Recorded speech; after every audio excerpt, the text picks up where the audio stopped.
والصلاة والسلام على خاتم الأنبياء سيدنا وحبيبنا محمد المصطفى وعلى آله المجتبى. اللهم صل على سيدنا محمد النبي الأمي الهاشمي وعلى آله وأصحابه نجوم الهدى. أما بعد فقد قال الله تبارك وتعالى في القرآن المجيد والفرقان الحميد: أعوذ بالله من الشيطان الرجيم. بسم الله الرحمن الرحيم. يا أيها النبي إنا أرسلناك شاهدا ومبشرا ونذيرا وداعيا إلى الله بإذنه وسراجا منيرا. وقال في مقام آخر: بسم الله الرحمن الرحيم. ربنا وابعث فيهم رسولا من أنفسهم يتلو عليهم آياتك ويعلمهم الكتاب والحكمة ويزكيهم إنك أنت العزيز الحكيم. قال النبي صلى الله عليه وسلم: بعثت لأتمم مكارم الأخلاق، أو كما قال رسول الله صلى الله عليه وسلم: صدق الله العلي العظيم وصدق رسوله النبي الكريم، ونحن على ذلك لمن الشاهدين ومن الشاكرين، والحمد لله رب العالمين. رب اشرح لي صدري ويسر لي أمري واحلل عقدة من لساني يفقهوا قولي. سبحانك لا علم لنا إلا ما علمتنا إنك أنت العليم الحكيم. برادران اسلام، کل چونکہ شدید بارش تھی اور راستے بند تھے تو میں نے بھائی احمد سے باقاعدہ رابطے میں رہا، اور وہ بھی بیچارہ کو 2-3 گھنٹے اسی بارش میں نیچے کھڑا رہا کہ شاید ایک کھول دیں، لیکن انہوں نے کہا کہ جی یہ نہیں کھلے گی. اس لیے پھر ہم مجبور ہو گئے کہ کل آپ کی خدمت میں حاضر نہ ہو سکیں.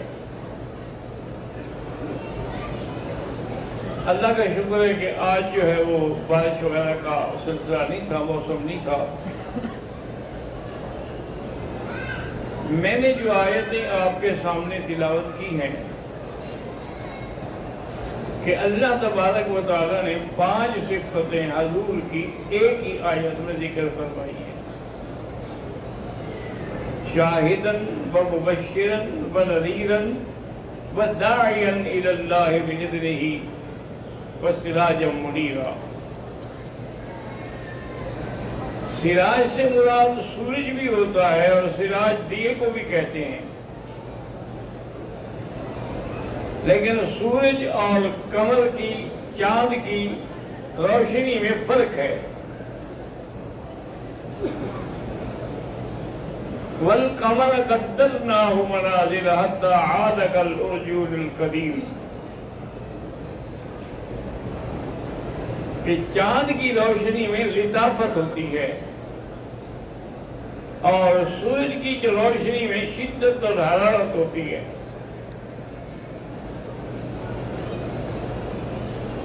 تو اللہ تبارک و تعالیٰ نے دونوں صفتیں حضور کی فرمائی کہ جیسے چاند کے بعد کوئی ستارہ نہیں، میرے محبوب کے بعد کوئی نبی نہیں. اس لیے میرے آقا نے فرمایا انا خاتم الانبیاء وانتم خاتم الامم، میں انبیاء کا آخر ہوں اور آپ امت کے آخر ہیں. آپ کے بعد کوئی امت نہیں. جب نبی نہیں آئے گا تو امت کہاں سے آئے گی؟ انا خاتم النبیین لا نبی بعدی.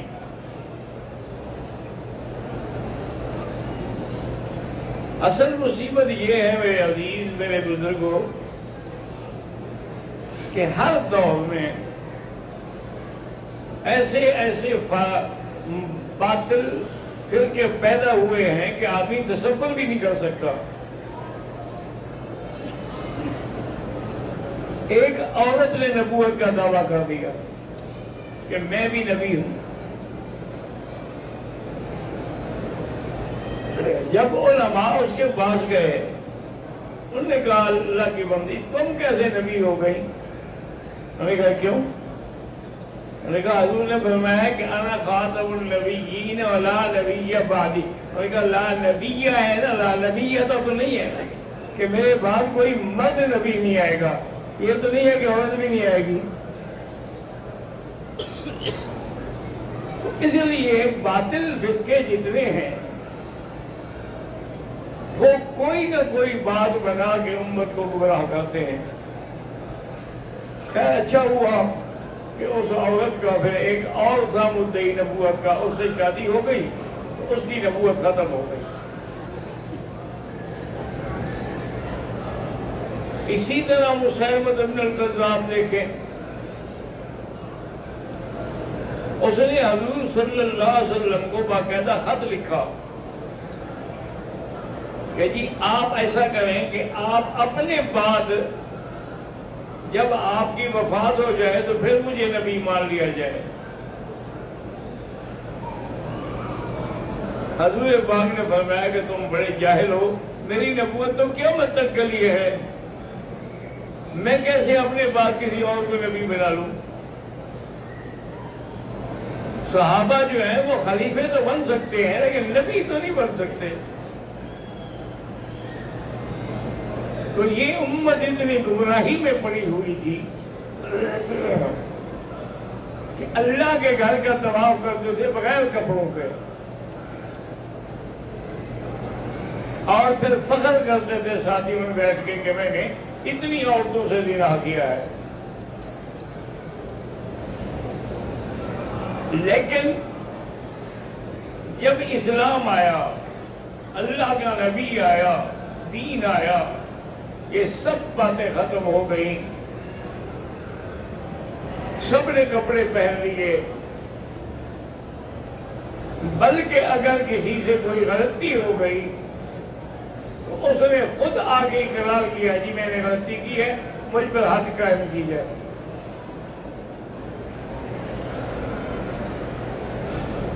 اسی طرح ان کے سامنے ایک عورت آئی، انہوں نے کہا انی اصبت حدن فاقم ہوں، حضور میں حد کو پہنچی ہوں، مجھے حد قائم کرے.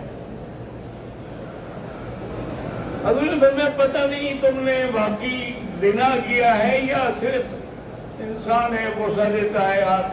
انہوں نے کہا میرے پیٹ میں بچہ آپ کو نظر نہیں آ رہا، بچہ جو ہے یہ کس چیز کی علامت ہے؟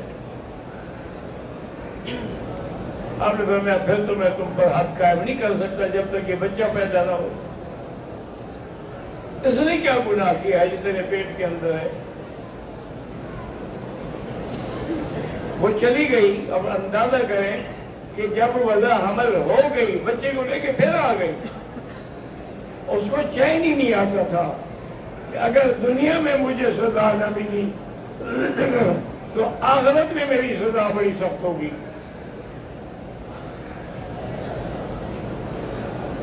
حضور پاک نے فرمایا کہ ٹھیک ہے تیرا بچہ پیدا ہو گیا، لیکن تیرے بچے کو دودھ کون پلائے گا، پالے گا کون؟ یہ جب روٹی کھانے کے قابل ہو جائے پھر آنا۔ وہ چلی گئی، پھر بھی اس کو چین نہیں آتا کہ اگر حد قائم نہ ہوئی اور میں پہلے مر گئی، یہ حضور پر وفات آ گئی تو مجھے پھر نجات نہیں ملے گی۔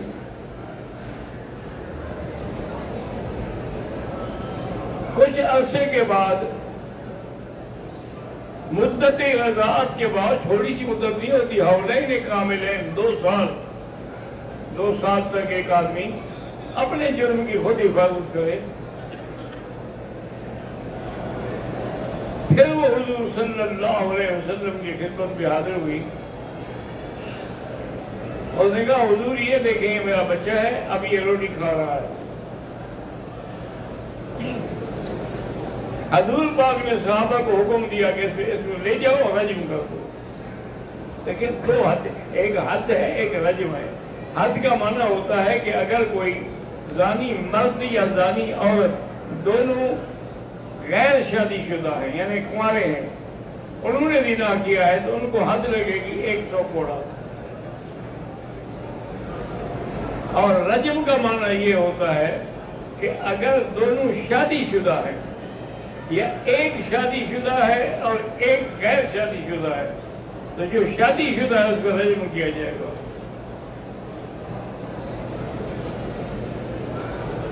اور جو غیر شادی شدہ ہے اس کو 100 کوڑا مارا جائے گا۔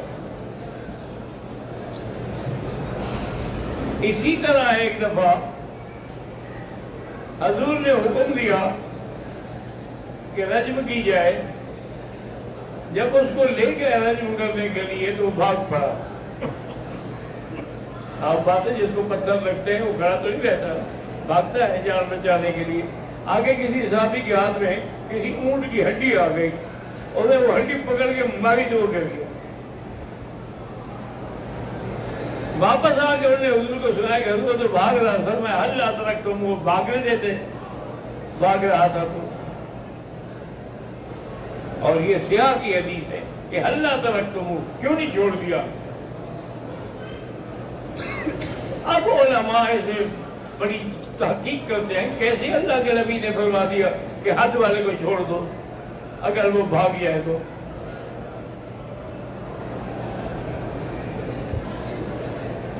تو اس کے بارے میں انہوں نے تمام احادیث کا مطالعہ کیا،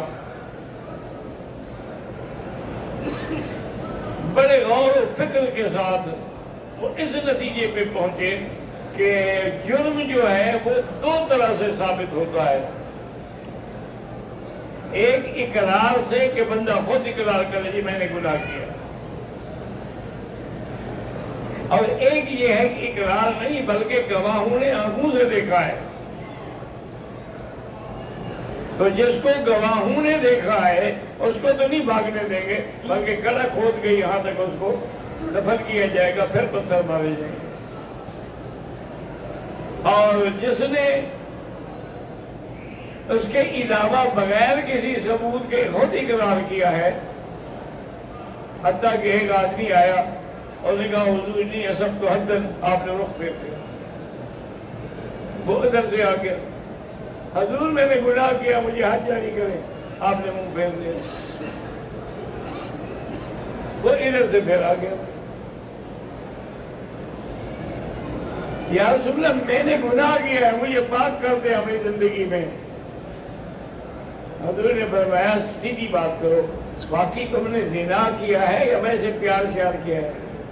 میں نے کہا نہیں یا رسول اللہ، جو ایک مرد عورت سے کرتا ہے میں وہی کیا ہے۔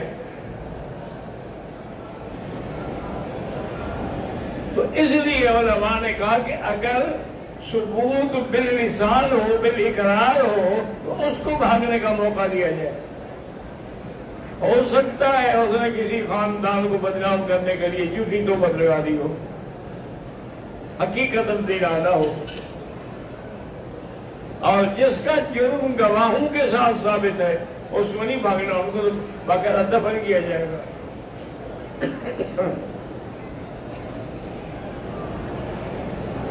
تو وہ عورت جب حد کے بعد مر گئی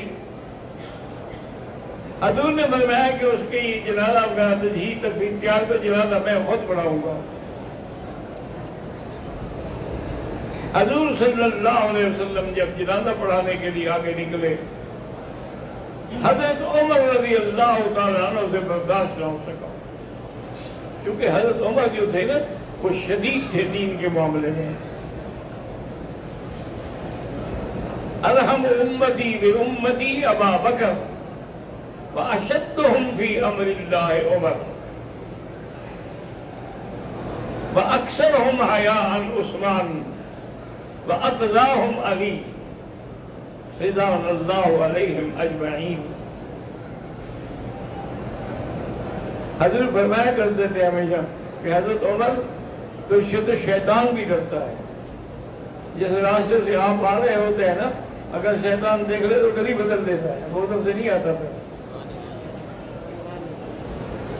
ایک دفعہ حضور پاک جنگ سے واپس آئے، فتح نصیب ہوئی، تو حضور کے گھر میں بچے بچیاں سب کٹھے ہو گئے اور سیرے جانے لگ گئے، خوشی کے کہ اللہ کا نبی سلامتی سے واپس آ گئے ہیں. ایک ان میں جو تھی لڑکی کالے رنگ کی، وہ دف بجا رہی تھی، اور دف بجانا تو ویسے بھی شادی کے موقع پہ جائز ہے. حضرت کو بتا رہا ہے وہ بجاتی نہیں دف، حضور نے بھی نہیں روکا، ابو بکر نے بھی نہیں روکا. حضرت عمر ہے وہ جلدی سے دف نیچے رکھ کے اس کے اوپر بیٹھ گئی. اور میں دیکھا ہوں، اور میں نے کہا تھا کہ آپ کو دیکھیں شیطان بھی بھاگ جاتا ہے. یہ ابھی دف نیچے رکھ کے بیٹھی ہوئی ہے. حضرت نے کہا حضور آپ موجود ہیں، ورنہ میں اس کو ایسا سبق پڑھاتا کہ ساری زندگی یہ دف نہ بجاتی. حضور نے فرمایا اللہ کے بندے، خوشی کے موقع پر یہ کوئی گانے والی تو نہیں ہے نا، یہ تو خوشی کے موقع پر گھر والے بچے اکٹھے ہوتے ہیں، کسی نے دف بنایا، کسی نے تالی بجائی، خوشی کا اظہار ہے. گانا بجانا حرام ہے، کیونکہ گانا جو ہے اس کے تو باقاعدہ ضوابط ہیں، قواعد ہیں، اس کے تو سلطان ہیں. حتیٰ کہ بعض ہندوستان کے لوگوں نے کتابوں میں تاریخ فرشتہ میں لکھا ہے کہ ہندوستان میں ایک گویا تھا، تو وہ اس کو جب کہا ہو بھئی آج اتنا عرصہ ہو گیا بارش نہیں ہے، انہوں نے ٹھیک ہے جی میں بھی گانا گاتا ہوں بارش آ جائے گی. وہ گاتا تھا تو بارش برس پڑتی تھی. وہ کہتے ہیں برسات والا گانا ہے. تو اس میں تو کئی راز ہیں. ایک ہے ویسی اپنے جیسے حضور کی آمد پر سب بچیوں نے کہا تھا طلع البدر علینا من ثنیۃ الوداع، وہ کوئی گانا تو نہیں تھا.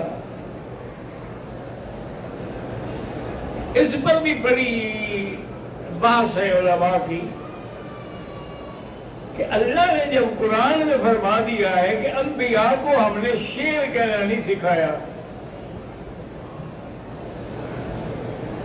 انبیاء جو ہیں وہ فصیح ہوتے ہیں، شاعر نہیں ہوتے، کیونکہ وَالشُّعَرَاءُ يَتَّبِعُهُمُ الْغَاوُونَ. شاعر لوگ جو ہیں وہ تو گمراہ لوگوں کے پیچھے چلتے ہیں. لیکن حدیث مبارک میں یہ بھی آیا کہ حضور کے ہاتھ کو چوٹ لگ گئی، انگلی کو، اور اس سے خون بہنے لگا.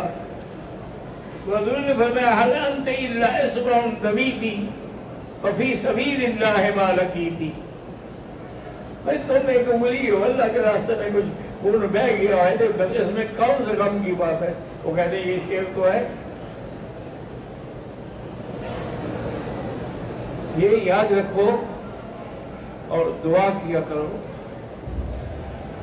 کہ بڑے بڑے علماء جو گزرے ہیں نا، انہوں نے کہا کہ قرآن اترا تو مکے والوں پر ہے اور پڑھا گیا ہے مصر والوں کے پاس، کہ اللہ نے ان کو جو زبان اور لہجہ دیا وہ کسی کو نہیں دیا، اور سمجھا گیا ہے ہندوستان والوں کے پاس. ہندوستان کے علماء نے جو سمجھا ہے وہ کسی نے نہیں. ایک دفعہ مصر کے جامعہ کے جو رئیس تھے وہ ہندوستان آئے تو دارالعلوم دیوبند بھی تشریف لے گئے. علامہ انور شاہ رحمۃ اللہ علیہ موطا امام مالک پڑھا رہے تھے. تو وہ جا کے کھڑے ہو گئے کہ بھئی اب حدیث کا سبق ہو رہا ہے. تو حضرت نے بھی توجہ نہیں کی. جب سبق ختم ہو گیا تو اس نے کہا حنفت الموطا، شیخ تم نے تو آج موطا امام مالک کو بھی حنفی بنا دیا ہے کہ اس پر اتنے دلائل دیے ہیں کہ وہ تو خود حنفی نظر آتا ہے ہمیں. تو یہ چیز جو ہے نا جی کہ گہرائی میں جانا اور قرآن کو سمجھنا، یہ اللہ نے ہندوستانی علماء پر فیض فرمایا تھا. اور آج تک بھی جہاں جہاں ایسے ادارے آپ دیکھیں گے انہی کے شاگرد ہیں یا شاگردوں کے شاگرد ہیں. آج تک بھی یہ سلسلہ جاری ہے اور انشاءاللہ قیامت تک جاری رہے گا.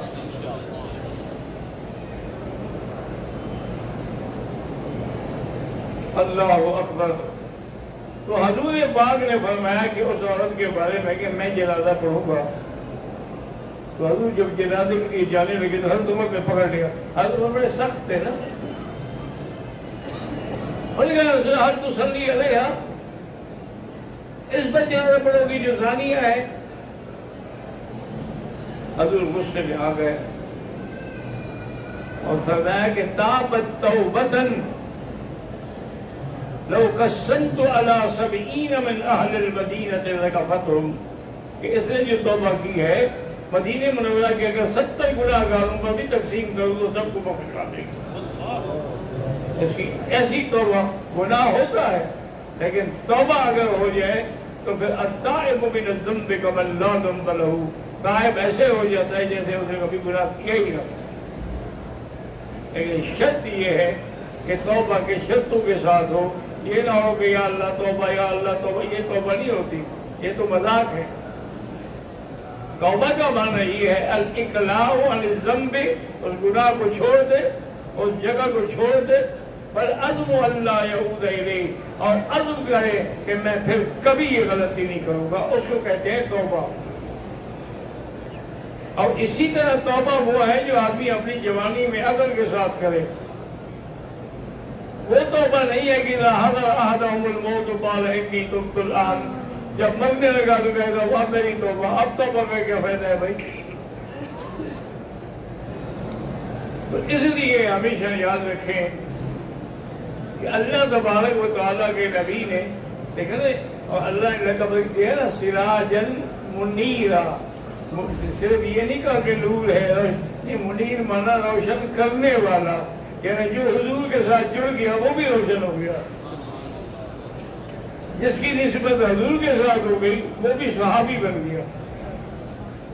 اور صحابی کا مقام کیا ہے کہ لا یمس النار من رآنی ومن رآ من رآنی. حضور نے فرمایا جو میرا صحابی ہے اس کو جہنم کی آگ چھو کے بھی نہیں گزرے گی. دعا کریں اللہ ہم سب کو صحیح ایمان نصیب کرے، خاتمہ ایمان پہ ہو، زبان پہ کلمہ جاری ہو اور حضور پاک کی شفاعت نصیب ہو.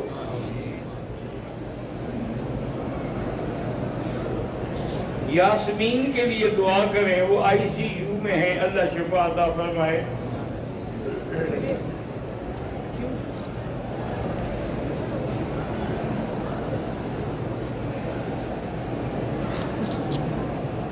میرے چھوٹے چھوٹے بچے ہیں اور میں یہاں نوکری کرتی ہوں، ان کی طرف سے امتحان ہوگا. دعا کریں کہ اللہ ان کو امتحان میں کامیاب کرے. آمین. اللہ پاک آپ کے بچوں کو سرفراز فرمائے.